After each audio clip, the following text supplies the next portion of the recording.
India, Asia's emerging economic powerhouse. The government is focusing on creating a better business environment. To my mind, that's really where we need to start. This is a giant flywheel. It takes a number of actions and it takes a little while for it to get that large thing moving. Potential in India is very strong. Execution is the important factor. Investing in India, all this week on CNBC. Growth of 7.5%, the potential to become the world's third largest economy in 10 years. There are many reasons to stay upbeat on India, a BRIC economy that continues to shine despite current turmoil in emerging markets. Given our savings rate of 30-35% range, getting a 6-7% growth rate is automatic in that sense. And there might be a year or two where there might be a blip. You might see the growth rate fall down to 6.5 or 6, or it might go to 8 if the global economy is doing well. So we will be in that range, and I think in that range, our GDP will double in size in US dollar terms every 7 to 8 years.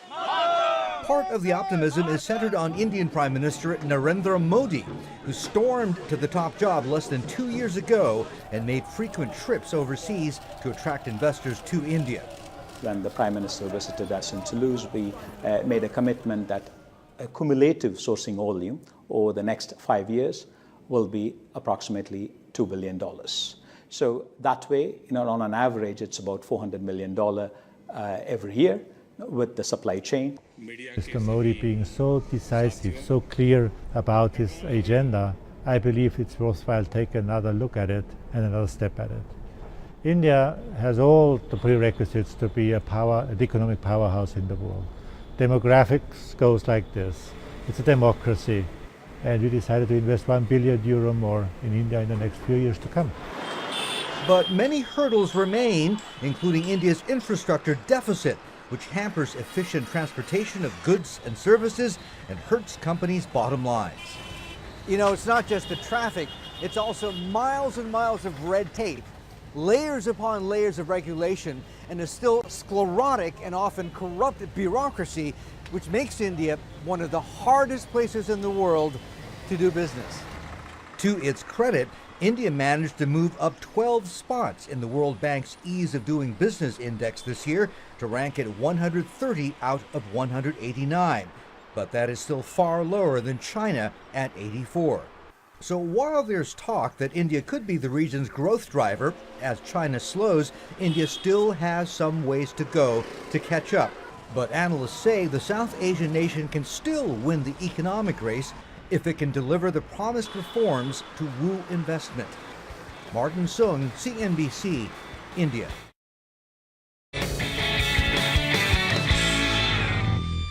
I think the first thing we need to understand of what happened is that during the tenure, particularly the last 5 years of the last government, a number of decisions were taken that stalled projects and actually inflicted wound on India to bring down the economy. It is only during this last year we have realized the extent of the damage. So the extraordinary hope that was placed in Mr. Modi's government on one side and the unknown depth of the damage done together have come together to create a slight disappointment. It seems that we're trapped in this vicious cycle right now. We've had binge lending to fund infrastructure projects, many of which have not panned out the way that people had hoped, either the banks or the developers, right? The CapEx cycle is almost stuck. Nobody is investing. The banks are saddled with an increasing number of bad loans. How do we get out of this? First, I don't agree with the word binge. Binge implies an unnecessary over-expenditure, which is not the case. India was growing very rapidly. These things were needed, and people were investing in infrastructure. Also, were doing large amount of construction projects, which needed money.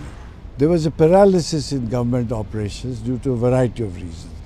Their own decision making, the Auditor General creating some issues regarding expenditures and questioning people, a bad anti-corruption law which blames anybody for taking any decision The courts stopped many of these things, sometimes genuinely to clean up, but had some serious long-term effects, like licenses issued 25 years ago were cancelled.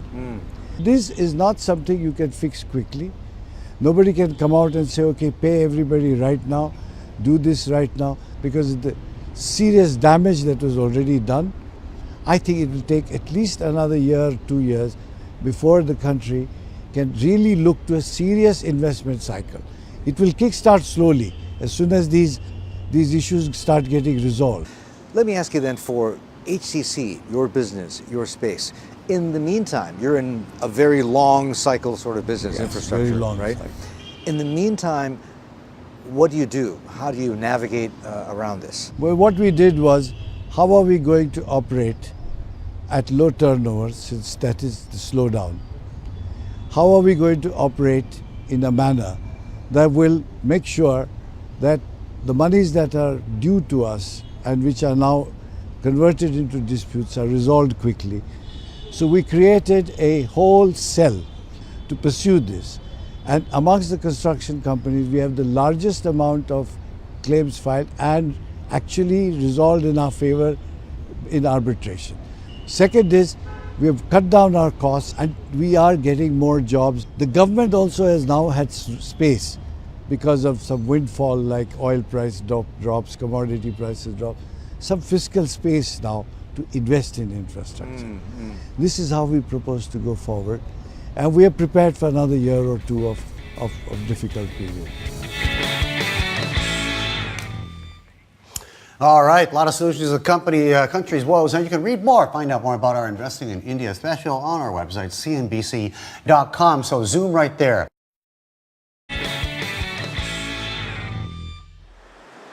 Peacock designs on the roof, art on the walls. This is Mumbai's new international airport, opened less than 2 years ago after $2.5 billion worth of work by infrastructure giant GVK. Now, the company, which operates airports in Mumbai as well as Bangalore, is upbeat about its prospects and believes India's air travel business is set for a major takeoff. The Civil Aviation Ministry of the Government of India has estimated that currently our passenger traffic in India is about 170 million passengers, and expect to grow to about 500 million passengers in the next 10 to 12 years. So there's a huge potential upside for the business. While big cities in India like Mumbai, Delhi, and Bangalore may have spanking new airports, still bottlenecks begin once visitors hit the streets. Dawn in Mumbai, and a rare sight. Very little traffic. If only it were like this every day and everywhere.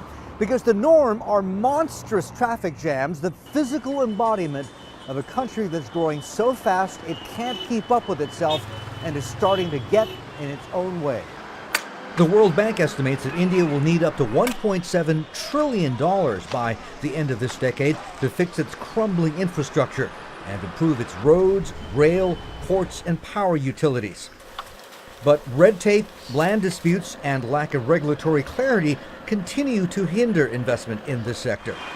Funding is also a big issue. About a decade ago, many infrastructure companies went on a borrowing binge to fund their projects, but struggled to make interest payments when returns didn't come fast enough.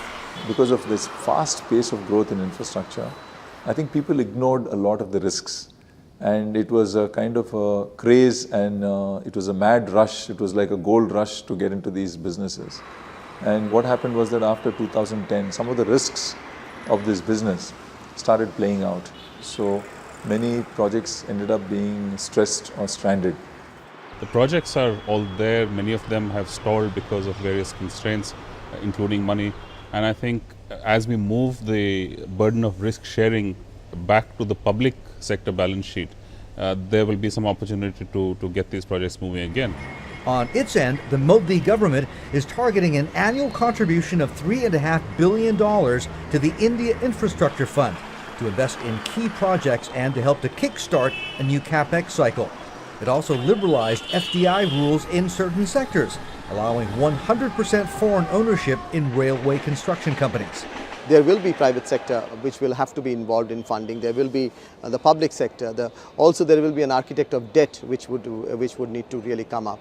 So infrastructure funding will be a lot more easier as we go along.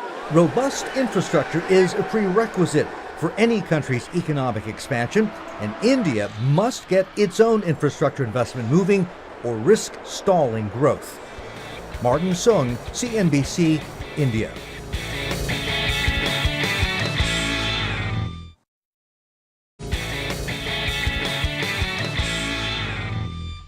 Rio's been in India since the 1930s, so we've been here a long time. We've got the two projects. One is the Bunda Diamond Project in Madhya Pradesh, and we've got the Orissa Iron Ore joint venture down in Orissa. But we've got a much wider scope in India. We've got about 3,000 people servicing our global operations. We've got an innovation research centre. We've got procurement activities. We brought the Argyle diamond mine on, and we market that as fashion jewellery. And to be able to get that to market at the right price point, we effectively use 250,000 cutters and polishers in Gujarat. And that then broadens out into quite a lot of economic activity. And so how we envisage bringing on Bunda in Madhya Pradesh is again using that value chain. So it's a perfect match of the resources are in the right place and the activities in the right place. So Bunda, when is that actually going to start literally producing? Well, we're going through the final permitting. So we just had the forest clearance from the Madhya Pradesh government. The government is giving us good support on that, and we'll then finish our studies and go through the normal investment channels at Rio Tinto to seek capital for it. And it'll be about a 3 or 4 year build. So fair to say, so far your experience here in India has been largely pretty smooth, pretty positive. Certainly on those couple of projects. I mean, we've had some examples where the decision making's been extremely slow. For example, our Orissa Iron Ore joint venture, we've been there a long time and we're working through some issues with partners that we're going through. So we've seen the good and the needs to improve category. Specifically where diamonds are concerned, Oz, Canada, and soon to be India, where would your lowest cost of production be? It will be very low cost here in India, and Australia is very low cost because we've got a big scale operation, and Canada is again low cost, but it's very high quality production. So it supplies into the bridal category. The 250 cutters and polishers in Gujarat add value. You've got design centers elsewhere. The final products that emerge, the mass market jewelry, where do they end up? Where do they go? They go all over the world, Martin. So we partner with our select diamantaires. They've got design centers and they sell based on where the diamonds come from. So we've got a very good chain of custody. When we start Bunda, it'll be Indian diamonds for Indian gift giving, which I think will be a really winning concept. So talk to me a little bit more about this, because when I think about India, most people think about gold, right? For weddings, jewelry, etc. They just love the stuff. Diamonds, though, is that fairly recent or? Well, India is the original diamond producer going back thousands of years. In Madhya Pradesh as well, as a substitute for gold. On gift giving, the diamonds do have a category. Now, will it be 100%? No, but will it be very special? Absolutely yes.